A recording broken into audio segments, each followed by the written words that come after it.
Hancur berantakan. Bab 72. Yuki merasa bahwa ini adalah lelucon yang pernah dia dengar. Aku mencoba gaun itu dan kemudian pakaiannya menghilang. Jadi kalian menganggap aku yang mencuri gaun itu?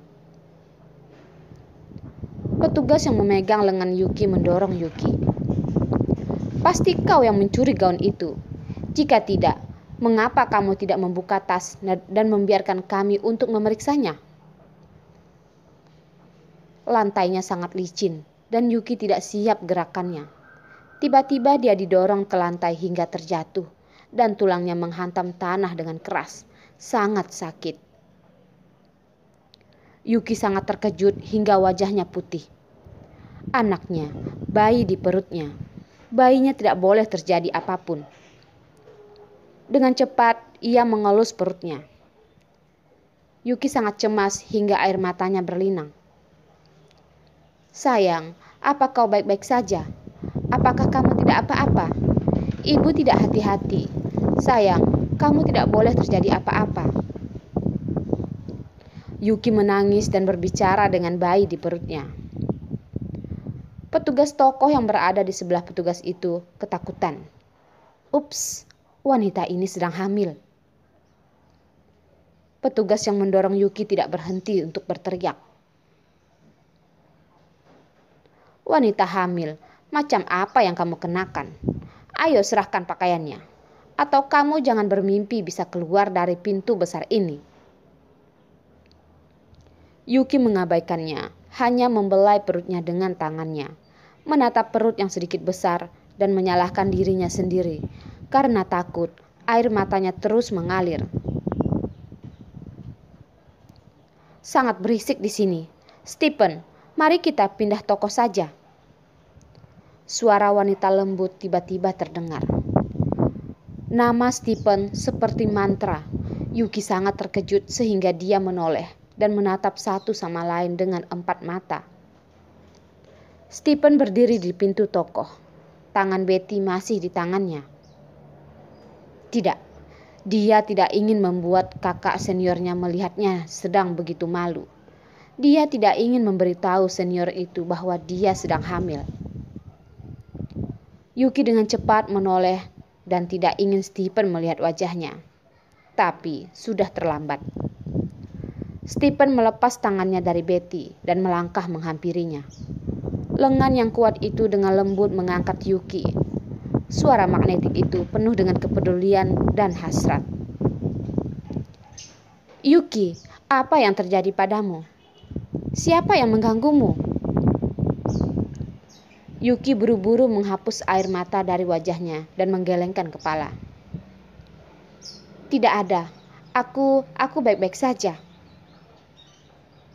Betty hatinya berdebar. Siapa wanita ini?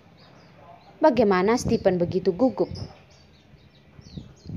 Ketika dia mendekatinya, sepertinya agak akrab. Tetapi ia tidak bisa mengingat di mana dia melihat wanita ini. Menarik lengan Stephen, dia dengan tenang memisahkan Stephen dari Yuki. Stephen, wanita ini siapa? Suara Betty masih lembut. Ia pasti memiliki pendidikan yang bagus. Ketika marah juga harus menjaga penampilan di khalayak ramai. Betty, ini adalah Yuki. Yuki, ini dia, tunanganku, Betty. Stephen memperkenalkan keduanya. Kata tunangan, Stephen menyatakan itu agak sulit. Yuki, Betty tiba-tiba teringat. Hari itu di rumah sakit, Stephen dengan gila berlari keluar untuk menemukan lawan itu. Ternyata wanita ini. Dia kemudian bertanya kepada perawat, yang mengatakan bahwa Stephen menghabiskan lebih dari 1 jam di bangsal wanita itu. Pria dan wanita tetap bersama selama lebih dari 1 jam, mengatakan bahwa itu murni, dia tidak percaya. Melihat Stephen yang sedang menatap Yuki, Betty tahu bahwa masalah besarnya akan datang. Intuisi wanita mengatakan kepadanya, bahwa antara Stephen dan Yuki itu pasti tidak mudah. Dengan sedikit senyum, Betty mengulurkan tangannya kepada Yuki. "Nona Yuki, senang sekali bertemu denganmu." Tetapi dengan mata yang sulit dideteksi, melihat seluruh tubuh Yuki. Yuki dengan enggan tersenyum pada Betty. Dia khawatir tentang bayi di perutnya dan tidak ada mood untuk berkenalan. "Kak senior, Nona Betty, aku akan pergi. Lalu kalian silahkan lihat-lihatlah." Yuki dengan lembut mengelus perutnya dan bersiap untuk pergi keluar pintu. "Jangan pergi. Kamu tidak bisa pergi tanpa membayar pakaian." Petugas yang galak itu menghentikan Yuki lagi. "Apa yang terjadi?" Suara lembut Stephen menjadi keras dan pergi ke arah Yuki untuk melindunginya dari belakang. "Dia mencuri pakaian di toko kami," kata petugas yang galak itu menunjuk ke hidung Yuki.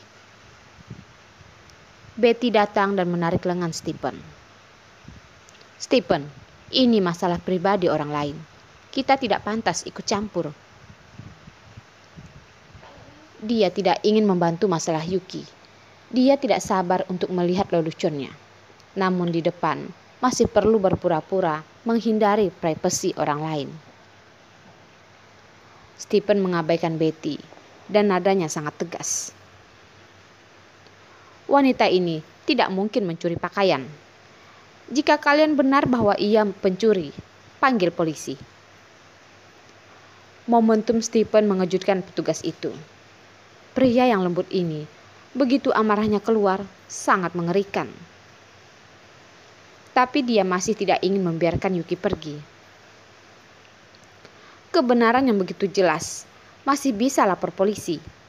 Biarkan dia membuka tas. Pakaian itu pasti ada di dalam tasnya. Stephen masih ingin mengatakan sesuatu lagi. Yuki mengangkat tangannya dan menghentikannya. Yuki merasa sangat lelah. Sangat lelah. Tubuhnya lelah. Begitupun hatinya sudah lelah. Hanya ingin mengakhiri lelucon ini dengan cepat. Dia mengangkat tangannya untuk membuka tas. Yuki menyerahkan tas itu kepada staf toko. "Periksalah."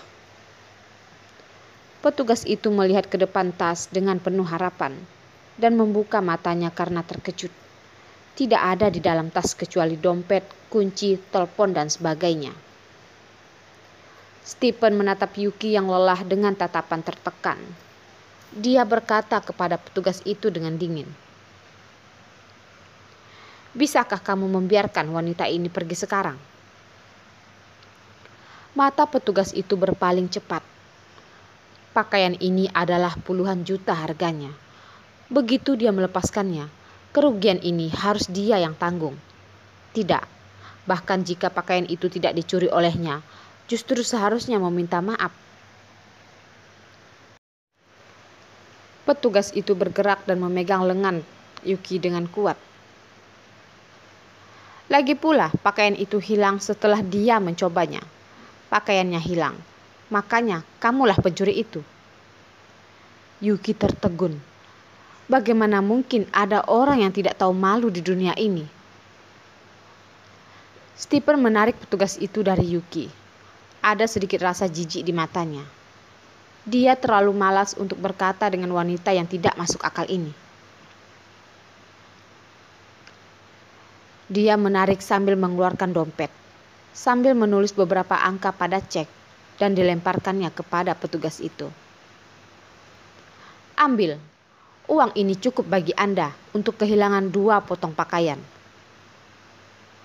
"Hei!"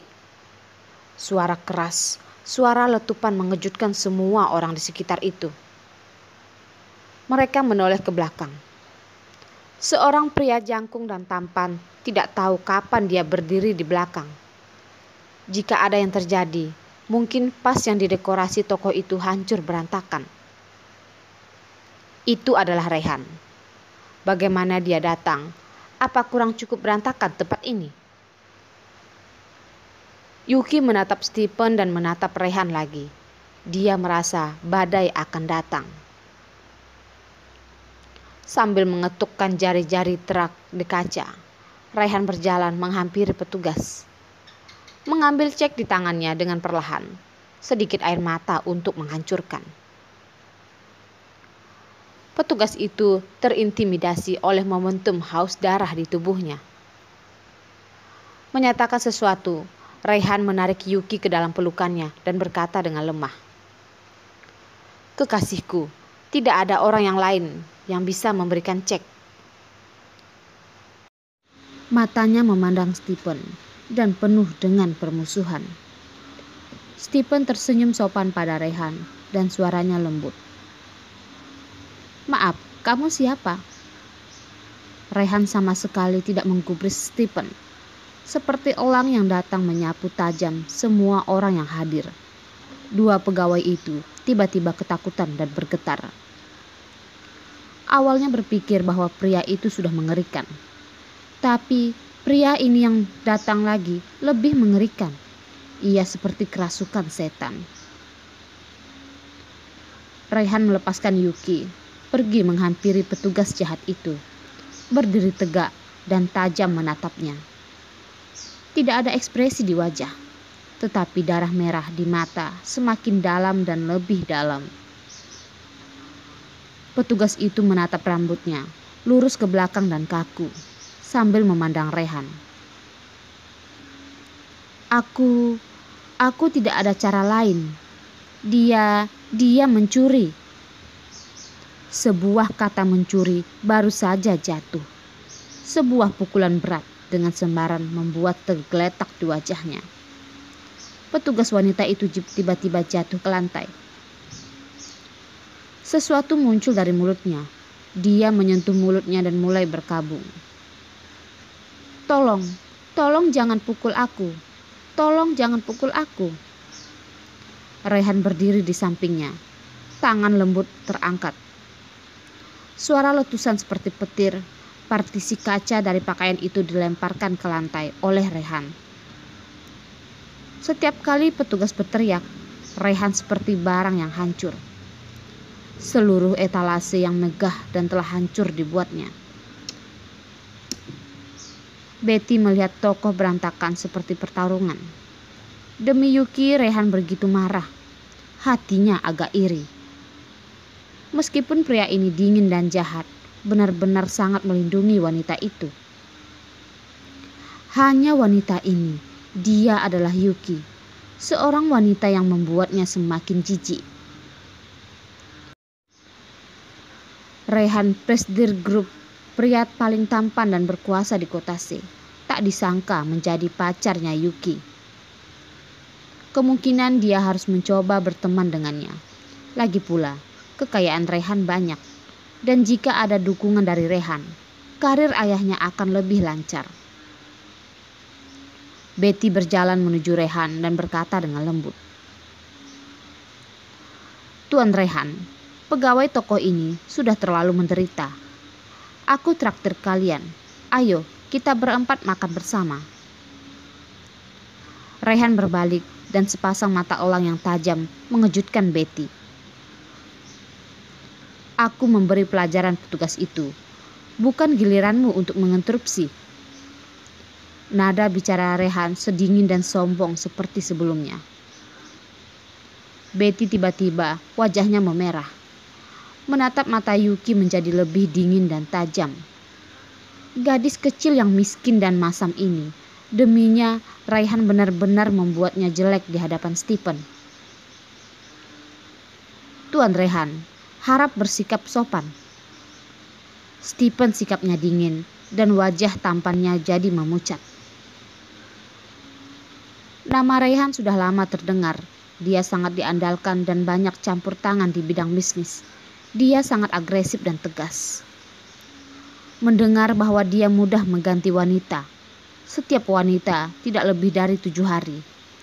Bagaimana bisa Yuki bersama pria seperti itu? Lengan baju Yuki ditarik Rehan. Rehan, Yuki hanya ingin pergi dari sini dengan cepat. Dan 4 orang yang berada dalam situasi ini membuatnya merasa malu. Menatap Stephen, dia memegang Betty dan menepuk punggungnya dengan nyaman. Ada sedikit rasa sakit di hatinya. Dan Yuki memburungkan bulu matanya yang panjang. Pada saat ini, dia sadar bahwa Stephen adalah tunangan Betty. Tidak ada hubungannya dengan dia. Kakak seniornya hanyalah sebuah memori. Sebuah memori yang tidak lagi dapat kembali. Rehan melemparkan pas. Melempar dari kejauhan ke arah cermin. Pecah berkeping-keping kaca itu. Rehan menarik pinggang Yuki, langsung pergi.